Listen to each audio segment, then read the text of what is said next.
M4. Animation.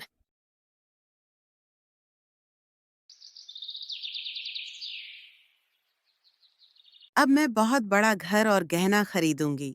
इतना ही कहा था कि तभी रंग बिरंगी एक सुंदर स्त्री वहां प्रकट हो गई। उसे देखकर श्यामू और मोहन हैरान रह गए। श्यामू कांपते हुए बोला, ये तो वही सुंदर स्त्री है जिसकी मूर्ति हमने उस पुराने महल में देखी थी।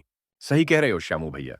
तभी वह सुंदर स्त्री अजीब ढंग से हंसते हुए बोली, तुम दोनों मूर्खों, सोने के लालच में तुमने अपने राजा से गद्दारी कर दी और उसके ताबिज़ को मेरे पास ले आए।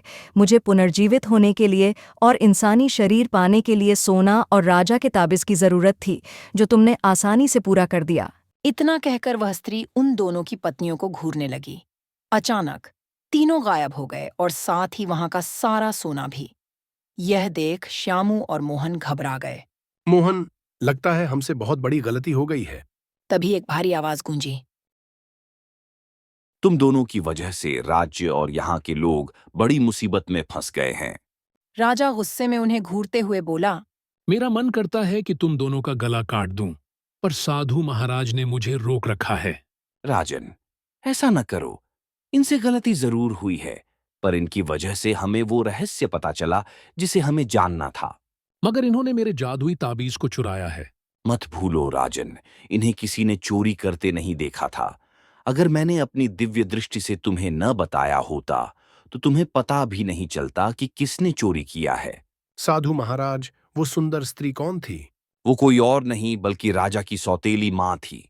उसे मैंने वर्षों पहले अपनी शक्तियों से कौवे में बदल दिया था। अब क्या होगा साधु महाराज? आपकी सौतेली माँ ने एक गलती कर दी है।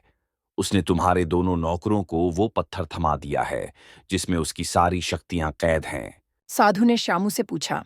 वो पत्थर कहाँ है? श्यामू ने अपनी जेब से पत्थर निकालकर साधु को दे दिया। साधु बोला, आज चंद्रग्रहण की रात है। हमें महल पहुंचना होगा, इससे पहले कि वो अपने मकसद में कामयाब हो जाए। थोड़ी ही देर में वे सब पुराने महल में पहुंचे। तभी कौवे ने अपनी लाल आंखों से साधु को देखते हुए कहा, तू यहाँ तक आ गया, लेकिन अब तू मुझे रोक नहीं पाएगा। चंद्रग्रहण होते ही मैं अपनी शक्तियों से इंसानी रूप में वापस आ जाऊंगी। तेरी शक्तियां इस पत्थर में कैद हैं, ये तेरी जान ले सकता है। कौवा तेजी से साधु की ओर बढ़ा, लेकिन साधु ने पत्थर जमीन पर पटक दिया। पत्थर के टुकड़े होते ही कौवे का शरीर बिखर गया और सारा सोना गायब हो गया। श्यामू और मोहन ने माफी मांगते हुए कहा, राजन, लालच ने हमें अंधा कर दिया था, हमें माफ कर दो। हाँ महाराज, हमें माफ कर दो। राजन, इन्हें माफ कर दीजिए।